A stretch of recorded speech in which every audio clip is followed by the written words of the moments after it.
Comment faire la prière? Par exemple, le frère Braco a un problème avec la prière. Braco, prière, c'est demander, invoquer, appeler. Donc tu as un problème avec ça. Visiblement, Braco, je veux dire, tu me demandes à moi comment tu dois parler à Dieu. Moi, je ne peux pas te répondre là-dessus. C'est quelque chose d'assez personnel. C'est-à-dire que tu vas lui parler dans ta manière. Si tu me demandes à moi comment je prie Dieu, comment je l'appelle, comment je lui demande, eh ben je vais directement, je l'appelle comme ça, je ne sais pas où il est. Lui, il est plus proche de moi que ma veine jugulaire, donc il est un peu partout. Nécessairement, il est fait l'arche, mais il est partout en même temps. Donc c'est des choses qui nous dépassent. Et donc je lui parle, je lui demande, tu vois, tu comprends? Voilà, à des heures de... Même pendant la journée, ça peut m'arriver de lui demander parce que je suis en panne, parce que je suis dans la merde, parce que j'ai besoin de lui. Mais le soir, de le prier, de lui demander, de l'invoquer, de le sanctifier, c'est bien aussi, de se mettre à genoux, de se mettre la tête par terre. Mais est-ce que celle-ci est mécanique comme vous? Non. Non, non, non, non. Elle est faite seulement, elle découle de ma raison, de ma personne. Comme mon empreinte, elle est exclusive à ma personne. C'est-à-dire que je vais prier, je vais faire ma prière comme je l'entends. Tu comprends ou pas? Je vais faire la prière comme je l'entends. Je vais prier Dieu comme je l'entends. Personne, personne, dans ce bas monde, dans notre système solaire, personne ne pourra détenir l'honneur de me dire comment je parle à Dieu. Personne ne pourra décider. Personne. Dans mon lien avec Dieu, j'ai un lien, si tu préfères, exclusif. Personnel. Intime. Tu vois, comme celui avec ta femme, par exemple. Mais qui est différent. C'est pas la même chose. Donc, je te prends ça pour te définir l'intimité de la chose. Voilà. Et donc, j'ai un lien qui est personnel avec Dieu. Tu voudrais que moi, entre moi et mon Seigneur, on mette des pingouins, des babouins du désert, voilà, des babouins, je vais les appeler ainsi, c'est des singes. Donc des tarsiers, hein, comme les barbes là, tu vois, qui trempent dans le, dans le rouge là, ça fera un escargot tout rouge là, trempé là dans l'eau, trempé là dans l'huile, j'aime bien le dire. Personne, personne ne peut s'immiscer entre moi et mon Seigneur. Barbeau, toi oui. Toi, tu vas attendre de quelqu'un que tu connais pas, un pecno, là, je suis sorti de je ne sais d'où, qui s'appelle Abou, je sais pas quoi, il faut un bout avant, hein, et puis qui va venir, qui va dire, viens voir, Mohamed, moi je l'ai vu, donc il faut que tu fasses comme ça. Voilà. Que lui-même n'a pas vu, hein, parce que c'est repris après d'autres délires, il dit, écoute, c'est un tel qu'a dit, qu'on a vu Mohamed faire ainsi, donc il faut faire ça. Non, j'en veux pas. Non. Tu ne décideras pas comment je parle avec Dieu. Tu ne décideras pas. Tu ne pourras jamais, et personne au monde n'est capable, ou ne sera ne sera en mesure de s'immiscer. Luther, il veut... Allez, on est parti Luther, on est parti avant les ICA, là, j'ai déjà passé à la deuxième. Ne sera en mesure de vouloir s'immiscer dans ma prière entre moi et mon Seigneur. Personne. Moi et mon Seigneur, on a un lien exclusif. J'ai une adoration qui lui est vouée personnellement. Dans cette adoration, c'est moi et mon Seigneur. Moi, là, mon Seigneur, là-haut. Entre les deux, vous avez des associés, parce que vous êtes des associateurs. Toutes religions confondues. Toutes, sans exception. Moi, non. Les élus de Dieu, de par le Coran seul, ne sont pas... Ils sont... Shaitan, il a dit à Iblis, il a dit, je vais tous les égarer. Sauf tes élus, sauf tes serviteurs, les purifier. Sauf tes serviteurs que tu as choisis, les purifier. Je vais tous les égarer, sauf tes serviteurs, les purifier. Il le sait, puisqu'il l'a été. Ça a été un purifié, ça a été un serviteur élu. Il faisait partie des rapprochés, justement, il était parmi les anges. Il vivait parmi les anges, un djinn parmi les anges.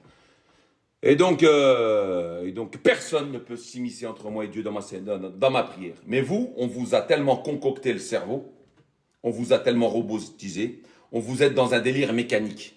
C'est-à-dire que quand tu vas aller voir Dieu, tu vas réfléchir. Mais attends, du coup, attends, je me concentre. Il faut que je me concentre. Taisez-vous 2 minutes là, il faut que je me concentre.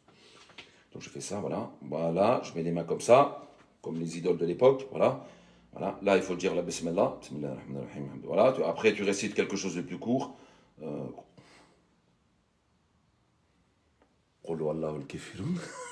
Non. قول يا أيها الكافرون, oh, vous les dénégateurs. Donc le mec prie Dieu, hein. Le mec prie Dieu et récite le kafirun à Dieu. C'est juste un exemple, Dieu. Hein. Donc voilà. Bon, c'est bon, j'ai fini le petit bout de passage du Coran que j'ai grappillé à la fin. Bien entendu, je vais prendre les plus courts parce que c'est les plus simples et parce que c'est dans la forme, c'est pas dans le fond. Donc voilà, hop, j'ai fini, hop, je me mets en levrette, voilà, en le, tac, j'ai fini, je remonte, je lève les mains bien haut comme ça là. Allahu Akbar. Allahu Akbar, il faut savoir qu'elle n'existe pas dans le Coran. À aucun moment. Allah, c'est le Kabir. Quand on dit Al-Akbar, c'est Al-Akbar que. Tu le mets en comparaison, en confrontation avec quelque chose d'autre. Il ne se confronte pas, il ne se compare pas. Dieu, c'est El-Kabir. Mais vous, on vous a instruit comme ça. Par exemple, quand tu regardes Abraham, quand il parle du soleil, des cieux, il dit Hada Akbar. Celle-ci est plus grande que. En parlant du soleil avec la lune. La lune est plus grande que, ou l'étoile est plus grande que, ou la lune est plus grande que l'étoile, ou le soleil est plus grande que la lune. Vous verrez. Puis dans un autre passage aussi, dans un autre moment. À chaque fois qu'il dit Allahu Akbar dans le Coran, c'est en comparaison. Dieu ne se compare pas. C'est pour ça que Ho al-Kabir. Mais bon, on vous a appris ainsi. Donc voilà, tac, après tu redescends, tu te mets à genoux. Voilà, tu récites quelque chose. Subhanallah, subhanallah, subhanallah. Un délire qu'on vous a raconté. Qui c'est qui te l'a raconté? Tel un animal sans raison. Et tu remontes. Et tu continues. Voilà, tu t'impliques dans la forme. Voilà, t'as fini. Voilà, et puis après tu fais la tahiyyat. Voilà. Tahiyyat. Qu'est-ce qu'il y a? Je suis en train de faire la tahiyyat. Comment ça, la tahiyyat? Mohamed, il faisait ça. Ah ouais? Ouais. Ashhadu la ilaha illallah wa ashhadu anna Muhammad Rasulullah. Mohamed fait la shahada sur lui? Ouais. De quoi? Que j'ai pas compris. Dans ta tahiyyat, t'es en train de faire ashhadu Muhammad Rasulullah. Mais Mohamed, tu m'as dit que tu copies Mohamed. Ouais. Et du coup, Mohamed, il faisait la tahiyyat sur lui? Écoute, faut pas se poser de questions, on m'a dit de faire ça. Ok, d'accord. Bon, si tu le dis. Ah, ça commence. Allez, c'est parti. C'est parti les signalements, c'est parti. Pas de problème, on est là, t'inquiète. On va essayer de faire attention à ce qu'on dit. Et donc voilà. Donc voilà, le hadith, il est là. Voilà. Dans Riri, rira bien qui rira le dernier. Voilà. Certifié par le banni, le père du grand nombre, le père d'intercession, la bombe atomique, etc. Voilà. Donc voilà. Il est là le hadith, il est là. Priez comme vous m'avez vu prier. Voilà. Priez, voilà, comme vous m'avez vu prier. Bon. Du coup, tu pries comme tu l'as vu, toi? Non, je ne l'ai pas vu. Pourquoi tu me dis qu'il faut le prier comme on l'a vu prier puisqu'on ne l'a pas vu? Ouais, mais les autres l'ont vu. Non, mais toi, tu l'as vu? Non, je ne l'ai pas vu. Et donc, qu'est-ce qui se passe? Non, mais les autres l'ont vu. En fait, c'est l'héritage. Comment tu as reçu ton Coran? Comment tu l'as reçu? De la même manière. Voilà. Non, c'est pas de la même manière. Non, puisqu'il a été écrit celui-là. Ce n'est pas une tradition orale. Il a été mis par écrit. Justement, Dieu d'ailleurs nous appelle à ça, nous appelle à tout écrire. Nous appelle à tout écrire, le Seigneur des mondes. Il nous demande d'écrire, de tout mettre par écrit, les frérots.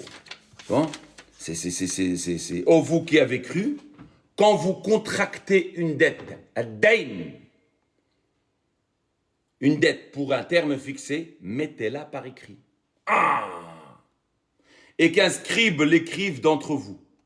En toute justice, un scribe ne peut refuser d'écrire selon ce que Dieu lui a enseigné, etc., etc. Après, on va qu'il écrive donc et qu'il dicte et que dicte celui sur lequel repose la dette. Qu'il se prémunisse de Dieu, son Seigneur, et qu'il ne mette rien. Mais si celui-ci, celui sur lequel repose la dette est mentalement incapable ou faible ou incapable de dicter, que son tuteur dicte alors en toute justice. Voilà. Et de là, à partir de là, on en fait témoigner de cette écriture, on fait témoigner, en plus de cette écriture, ce qui est écrit, on fait témoigner 2 hommes. Voilà. Puis voilà, 282. Dieu demande, quand on contracte une dette, de la mettre par écrit. Dieu contracte une dette avec nous. Il l'a mis par écrit. Mais vous, bande de falsificateurs que vous êtes, vous vous êtes fait chier et vous voulez nous lâcher. On vous l'a mise comme ça. On a mis le pied. T'as vu le pied là? On a mis le pied, après on a mis le deuxième et on est rentré dedans. Et toi, tu veux faire la même chose avec moi. Tu veux prendre mon fion comme ça, puis tu veux mettre ta tête. Jamais de la vie. C'est pas possible.